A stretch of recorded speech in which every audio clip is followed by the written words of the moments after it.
Welcome to Spring LIB. Okay, so we're going to do chapter 29, problem 19. And so this has a figure with it, so I'm going to draw this figure. So we have a coil up here. It's connected to a switch. And this is connected to a capacitor, which is connected to a variable resistor. Okay, so this is resistance R, this is coil A, call this switch S, and this is next to another circuit, and this has a resistor here, and this is connected to a coil. We call this A, point A, here's point B, and this is all coil B. Okay, so this is the situation we're talking about. And so we want to use Lenz's law to determine the direction of the current in the resistor AB, so this resistor here. So we want to find the direction of the current in that resistor in these various scenarios. So A says switch S is opened after having been closed for several minutes. Okay. So with the switch closed, the magnetic field of coil A is to the right at the location of coil B. Because as the switch is closed, our current flows this way.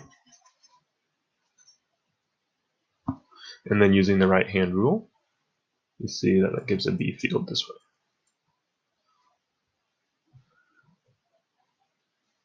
So as the switch is opened, the current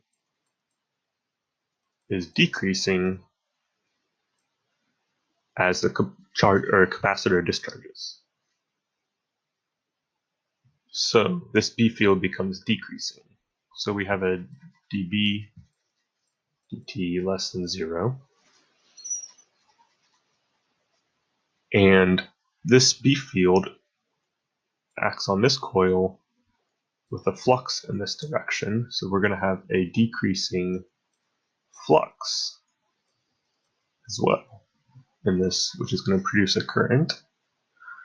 If that is using Lenz's law, the current induced is wanting to oppose the change in flux, which means we're going to have a B. We want the current to induce a B field in the positive direction, positive X direction. So again, to do that, we have to use the right hand rule, and we see that this must be going counterclockwise.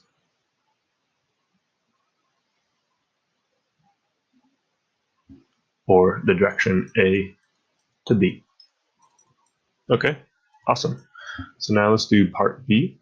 This says coil B is brought closer to coil A with the switch closed. So the B field from A is here, right? It's in this direction. And as our coil B, there's a resistor here, gets brought closer, we start getting more and more flux in this direction. So that means the change in flux now, d phi dt, is now greater than 0. So the induced current wants to induce a B field opposing the change, so that is pointing to the left. So that means it's the opposite of case A, so we're going to get a clockwise current, or flowing from B to A. Okay, so now let's go to case C. So case C says the resistance of R is decreased while the switch remains closed. So with the switch closed, the magnetic field of coil A is to the right, again, as we said before.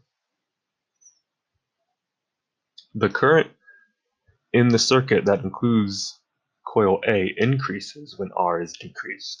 So R going down means current increasing. And current increasing means a B field increasing from this inductor. So that means we have a B field here, and it's increasing in that direction. So this is the same case as B, which means our current, again, is going to be clockwise induced, which means B to A. Awesome. That's it.